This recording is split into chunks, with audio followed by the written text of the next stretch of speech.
15,000 people, they had reached Delhi Gate, and police asked the crowd to disperse peacefully, but they did not listen to Delhi police. In fact, the mosque nearby, they also asked the protesters to disperse peacefully, but the protesters did not listen to the mosque announcements also, and that's why Delhi police, they had to open water cannon first. We're seeing those visuals right now there of that.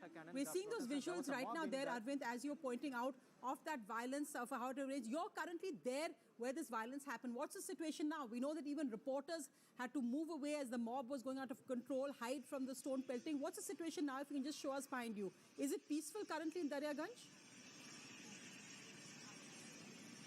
Yeah, Sonia, we are right standing at the same spot where the entire violence took place. In fact, Delhi police, they pushed back all the protesters from the Delhi Gate, and they pushed back to around 1 kilometer, after which they also detained around 40 plus protesters. What we are hearing is that around 15 protesters have got injured and they have been admitted to hospital. In fact, 3 of the policemen have also been grievously injured in this entire violence. So what policemen are saying that they are undertaking flag march throughout this area to make sure that there is no more untoward incident throughout this area, and this area, this entire thing goes peacefully.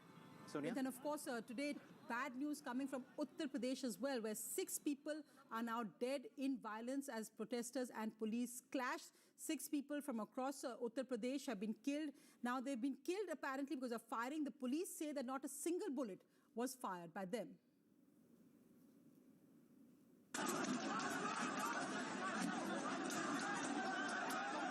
Six dead in major violence across many Uttar Pradesh towns as cops struggle to control angry crowds that refuse to disperse, countering stones with lathis and tear gas.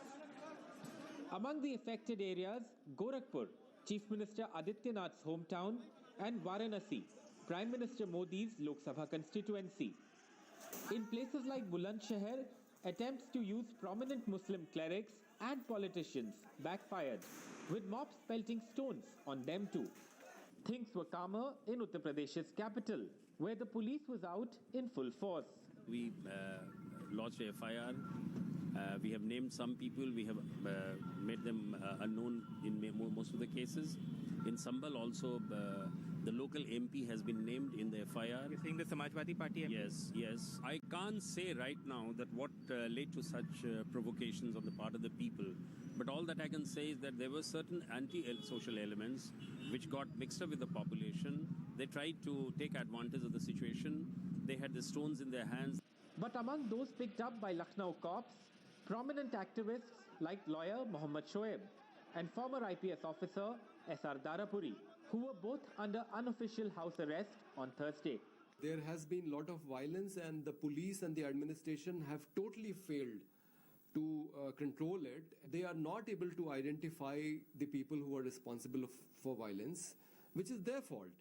So they cannot hold organizations and individuals who have an impeccable record. The big question now is whether things can calm down over the weekend.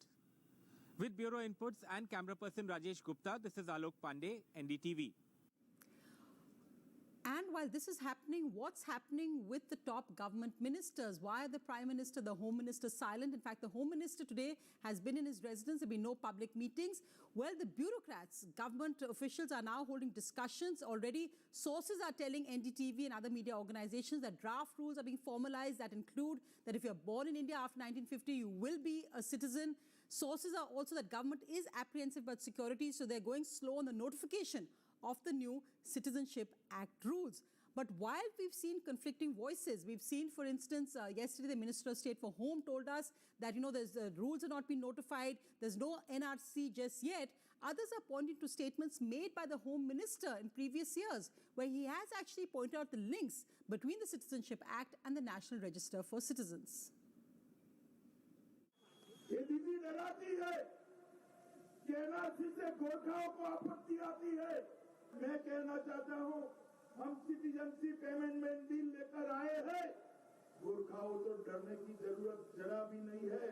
हम CAB के माध्यम से आए हुए सारे हिंदू, सिख, बौद्ध, Jain, Christian शरणार्थियों को यहां नागरिकता देंगे। उसके बाद एनआरसी को हम अमल में लाने वाले हैं। एनआरसी